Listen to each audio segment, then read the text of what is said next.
I was holding both of these things simultaneously, like so much empathy for her and her situation and the cats, and at the same time so much like anger towards this person. Like, how could they do that? How could they take something so precious to someone else?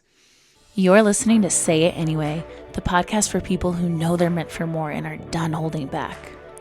I'm Maggie Marcus, and here we talk courage, self-trust, and what it takes to lead yourself, even when it scares the hell out of you. I saw something on Instagram this week that I've not been able to stop thinking about. This girl who lives in San Diego, she like left her house for like 45 minutes. And when she came back, all 3 of her cats were gone. They were kidnapped or catnapped. They were taken from her apartment. And I was absolutely just devastated for her. She was like telling the story, and I could tell this girl just like loved her cats. They were like her kids, which I get, you know, like I've got 3 cats, and I can't even imagine like what that must have felt like. I went on her Instagram and I'm looking at her highlight reel. She has one that's like dedicated just to her cats from like 2-3 years ago. And you can just tell that this girl just like, these cats are like her world. And I get that. And so I shared her story. I messaged her. I prayed for her. Like, I'm not even religious, but I just could not stop thinking about her. And at the same time, like, as I'm feeling so much for her, because my heart is breaking, like, I'm just imagining, I kept looking at my cats, you know, while I'm here walking around, just like imagining like if they were gone.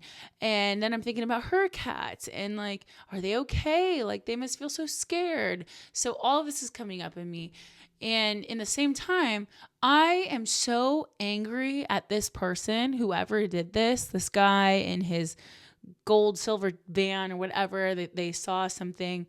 I'm so mad at this person. Like, how could they do that? I feel so much rage. I want to just like lose it on them. And then I heard something on a podcast that really just surprised me, and it really made me stop and think that maybe, and it surprised me because I talk about empathy and how important it is and how the world could use more of it. And on this podcast, they were saying that maybe we don't need more empathy. We need less selective empathy. I was like, what? There's so much conflict and so much misunderstanding and disagreement and violence and hurt in the world. And I've always thought like we need more empathy. And so as I was listening to this podcast, it kind of opened up this question, right? Like, how can I have so much feeling and empathy for one person and be such a empathetic, loving person, and yet so much anger for another person involved in the same story? So what the heck is selective empathy, right? And why are we wired for it? And here's, you know, what I started looking into this because I wanted to better understand. There's a psychologist from Yale, Paul Bloom. He wrote a book. It's called Against Empathy. And the title alone, I was like, what is going on? But what he's saying is that empathy can make us biased, and it's very tribal, right? Like, and often can also, just as much empathy as we hold, we can also simultaneously hold that same level of cruelty towards someone else. Okay? Like, we are a tribal species. So our brains are literally wired to reward us for extending empathy to people like us. We feel for people like us, and we withhold it from people who aren't. And they talk about this in the context, and this really interested me. They talk about it in the context of the Palestinian plight in Palestine and Israel. And I am Palestinian. So as soon as he said this, it kind of really stopped me, because I have, and so many people do, so much empathy for the Palestinians. So much. Like in what they've gone through over the last 75, 76, 77 years. And at the same time, have so much empathy and be such a big-hearted person and feel so much for them, and simultaneously feel a level of resentment and anger and bitterness towards Israelis. And they go on to talk about this a bit more. But it really stopped me because, if I'm being totally honest, like I could feel that within myself. Also, I've been raised in a Palestinian home. Like for my whole life, I've heard about the Palestinian and Israeli conflict. And I have been primed to empathize with the Palestinians and to, I hate to use this word, but to be cautious and to be a little bit more, I don't know what the word is right now, but it's not hate, but to hold something against Israeli Jews. It's just like in my ancestry. It's been passed down, you know? And so I thought about this and I was like, okay, this is so true. How can I be such an empathetic person yet have held this sort of resentment? And sort of it's always like almost subconscious that when I've come across someone from Israel, like there's always just like this little blip inside of me in my bones because I've been ingrained to kind of just be like, I reel back, you know. If I'm being really honest, I was even when I was younger, like when I would be like joking around about who's gonna marry, I would say like, there's no way I could ever marry someone who's Jewish. And so like on some level, right? Like I have that, I get that. So you can understand why this kind of made me stop and think.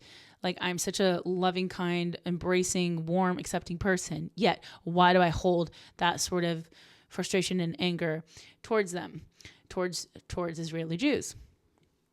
And so I go on. I keep trying to learn about this. Right? I'm learning. I'm reading studies, and there was another one, the Manchester United study. So this kind of shows how selective our empathy is in regards to people like us, in regards to that like tribal aspect.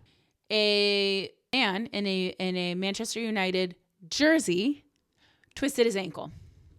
93% of people stopped to help a fellow Man U fan help him out.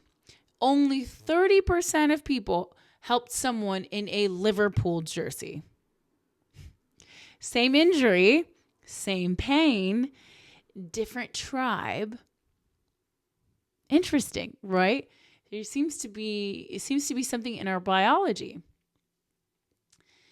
Now, like going back to the cat situation with this girl and kind of looping in, thinking about this tribal aspect, I feel for this girl. She's somewhere around my age. She's got 3 cats just like me. And I can immediately just put myself in her shoes because I feel that same level of love towards my cats. You know, I can understand that. And I love animals. And so there was a bridge there. I don't know this girl yet. There was a bridge there, a connection there, a tribal aspect where I understood her to some degree. She seemed like me. And so my empathy was very much in place for her. But for this thief, there's no bridge. I do not understand this man because I can't imagine being someone who would do that. And I also know nothing about this man, right? So, and here's the thing where I was thinking about this. So I'm like, well, why should I extend empathy to this man? Like, he is in the wrong. He's a thief. Like, F this guy. Like, how, you know, and I'm angry, right? Now, why does extending empathy to someone who did wrong feel like we're letting them off the hook? Because there's a resistance to me. Like, I don't want to give this man empathy. I don't want to feel for this guy. He's pissed me off. So extending empathy to him, it feels like a betrayal, right? I feel like of the victim, of what's right, of which side I'm on. Like it feels like if I give this guy understanding and empathy, that somehow I'm making it okay that he did this, which is not true, but the anger that I feel, it feels like justice, right? Like proof that I know right from wrong and I am honoring that. And it also protects identity. Okay. When we refuse to extend empathy to someone who did wrong, there's a part of us that wants to protect our identity. Like if I'm angry with him, then clearly I'm not like him. There's like a distance that we can put between us and the other. That's what that anger creates. And it reinforces, I'm not like them. I'm one of the good ones.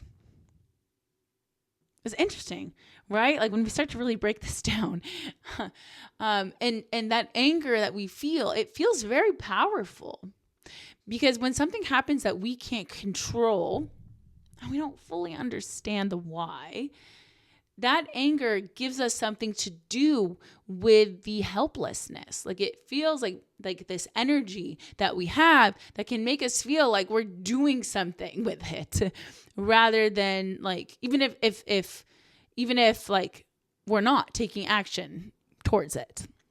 You can kind of feel like there's something that we're kind of doing with that. We're doing about it because we're angry. But here's what's actually true. Okay. Empathy and accountability are not opposites. Like, I swear I had to really swallow my pride for a second and consider this. You can understand someone's story and not agree with their actions and still believe that there should be consequences for them. Like, I can understand why someone did something wrong, but that doesn't mean I agree with it. There was this girl in high school. She was one of my best friends, and she always made me feel bad about myself. She would say things like about, my appearance or my family, my taste in music, what I should wear, what I shouldn't wear. And in retrospect, as I got older and really started to dive into my own wounds and understand myself better, I could look back and see that this girl was just hurting. And she had her own insecurities and her own pain. And this was her way of dealing with it, that by putting me down, it made her feel better. And that doesn't mean that I agree with her actions, but could I understand it now? Yes. And that allowed me to soften towards her and soften something within myself, because in the years later, and when I like kind of look back at that, there was a bit of anger and hurt there. And it helped me heal that by understanding that she had her own wounds, and that softening, it wasn't, and that forgiveness, what it ended up being, was not for her. That was for me to release something within myself and give myself my own sense of peace. So as I was kind of thinking about all this stuff, I also kept asking myself, because I was going back and forth, I can see both sides of things whenever I'm like in debating something. And I'm like, okay, well, why should we get curious about the people that we're angry about? Why should we? And it kind of reminded me of that saying that it's like taking poison and expecting someone else to die. Like the anger, the resentment, the tribal rage that lives in us, it's in us, not in them. Like carrying that has a cost on us, on our peace, on our energy, on our openness. That cat thief is out there, not even thinking about me like at all. I don't know this man. He doesn't know about me, but I'm carrying that anger and that bitterness at this man, that frustration, even though I don't know these people, right? So getting curious, it doesn't always mean forgiving.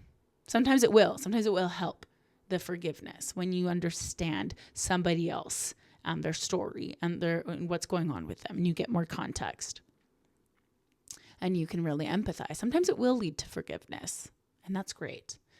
But getting curious doesn't always mean that you will forgive, and it doesn't mean you have to agree with it or the actions. It just means we loosen the grip slightly within ourselves. Something in us softens just a little bit. And that is ours. That is mine. This is about my peace, not their redemption. So going back to this idea of selective empathy, where is that showing up? You're like, Maggie, what the hell is all of this about? Like, why are you talking to us about this? Okay. The selective empathy, it shows up every day, right? There's the driver who cuts you off. You're just like assuming they're reckless. Then you're like, I would never drive like that. That's not me. Like they're so selfish or rude. Maybe not considering that. What if they were rushing to the hospital? What if, something there's something going on with them? Or thinking about like the coworker who snapped at you, right? Where you pull back or maybe you snap back, not considering maybe there's something going on with them today. Maybe they're having a bad day. Maybe they got some really bad news that morning. Maybe they're just, hangry. Like, have you ever been hangry? Right? And so it's like understanding, like maybe the context, maybe understanding the situation a little bit better could relieve some of that defensiveness within you and that frustration or that bitterness that you're holding inside, that you got offended or took it personally when maybe you shouldn't have. Or it could be like the friend who canceled again, right? Like you're done. You're like, I'm over it. Maybe not considering that maybe they're struggling in other ways that they haven't told you about, that they haven't said. Or the family member who's got opposite political views, right? Like you're written them off. You're like, I'm not curious about how they got there or why they think that way, which is fine if you do. It's cool. I'm not telling anyone that they have to be different. I'm just offering a different perspective here. Or even like a homeless person, when we look away from them because it creates some discomfort in us instead of being curious. Like sometimes we judge people who are homeless for being homeless instead of like maybe being curious or understanding that they haven't been dealt the best card, or maybe they're just really like in a bad phase of their life right now. Instead, we might be quick to judge them or get mad at them for being on the streets or being like making like our streets not look as nice or whatever. So here's the common thread. We tend to extend empathy to the people we see ourselves in, and we tend to withhold it from the people that we can't or won't imagine being or being like. So what has to happen within us internally before we can extend our empathy? Because people hang on to their anger, not only because it's easier, it is easier to just hold on to our anger, or it seems easier, than to do the actual work and look inward and like kind of understand our own triggers, our own patterns, our own wounds, because that's what it takes first. If we can't extend empathy to other people without really truly understanding our own hurts and our own pains. The more unexamined pain that you carry, the less capacity you have to hold somebody else's situation or their complex issues. Right? When you are full of your own unprocessed stuff, there's no room for considering somebody else's, or for considering the nuances about somebody else's situation. Like, if I think about this and I consider myself, right, like, how have my own hurts led to behaviors that I'm not proud of?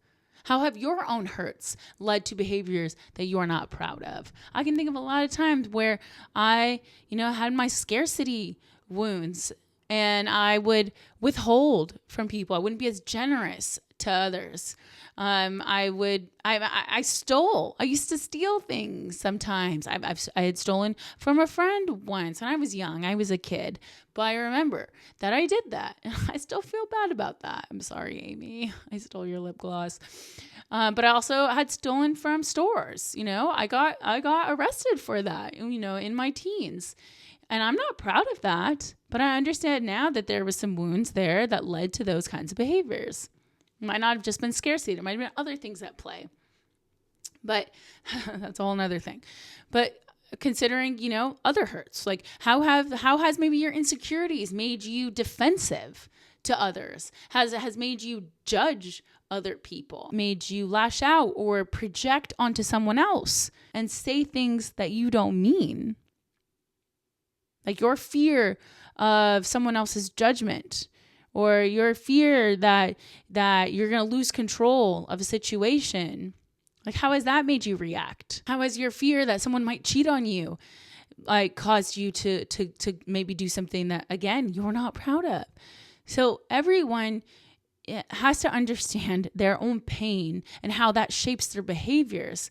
Like, if we start to really better understand ourselves, that will allow us to better understand others, which will allow us to extend more empathy. Understanding that everyone is kind of doing the same thing in different ways. Even the people who are doing wrong, especially the ones who are doing wrong. Self-awareness is the foundation of empathy. You cannot expand outward what you haven't made room for inward. You can't give what you haven't made room for inside. Awareness creates choice, and you can choose to hold on to the anger, or you can get curious and feel something loosen as you entertain the possibilities, as you understand your own behavior and pain, and then allow that to free up something within you, to loosen something in you. That's a choice. And I really feel that if there was, I used to say more empathy, now I'm going to say if there was less selective empathy, that might actually have a ripple effect in the world. It would absolutely, not in a naive way, but like, think about most conflict, interpersonal, political, global. It's not really about the thing. It's not always about the thing people seem to be fighting about on the surface, right? It's about feeling unheard, unseen, dismissed, threatened, dehumanized. When people feel understood, even if you disagree with them, the nervous system calms down. Like, think about it. If you've ever been in an argument with someone and you first show them that you understand where they're coming from and their side, don't you usually see something in them kind of calm down and simmer? Because now they're like, okay, they see my point. And then they might be more receptive to your perspective, even if it's a bit different. So we can start to see the defensive walls kind of go down even if slightly. And from that place, maybe actual dialogue becomes possible. Maybe not agreement, but more openness, more dialogue. You're thinking about going back to the Israeli-Palestinian example, like, this is kind of the hardest example of all of this. Like, and I've always said Palestinian and Israeli people are so much alike. We're so much alike in culture and in the ways that we are, like, the way that we value family and how hospitable we are. And many of our food and like music. There's a lot of similarities in values and traditions, and there's a lot there. But we refuse to look at our similarities much of the time because we are so consumed with what's been wronged. Research shows that the most successful peace building efforts aren't built on agreement, but they are built on humanization. Like we have Palestinian and Israelis, like we have dehumanized one another. But if we were to humanize one another, to really, I'm not going to pretend that I know how to solve this dilemma in the Middle East, but I'm just saying that this kind of is, that's why I said it, this is one of the hardest examples to give, but on a macro level, and then consider how this could be done on a micro level, that if we were to humanize others more often, to actually understand each other's stories, not to excuse what's been done, but to remember that both sides are people who are in their own pain, who are in their own fear and doing what their wounds have taught them to do. I think that's kind of what I'm hitting on, is as we extend that and that understanding, which we only can do when we understand our own, then more empathy is possible. Then the walls come down slightly. Then there might be more dialogue. Then there might be more possibility of peace. So just notice, I believe, like, where does your own empathy stop?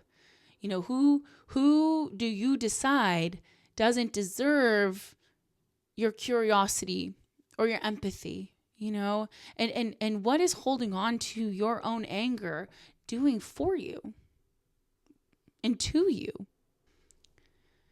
Like, I still don't know what that cat thief's issue is. Like, I don't know what their story is. And I hope that he faces some consequences. And, karma's a bitch.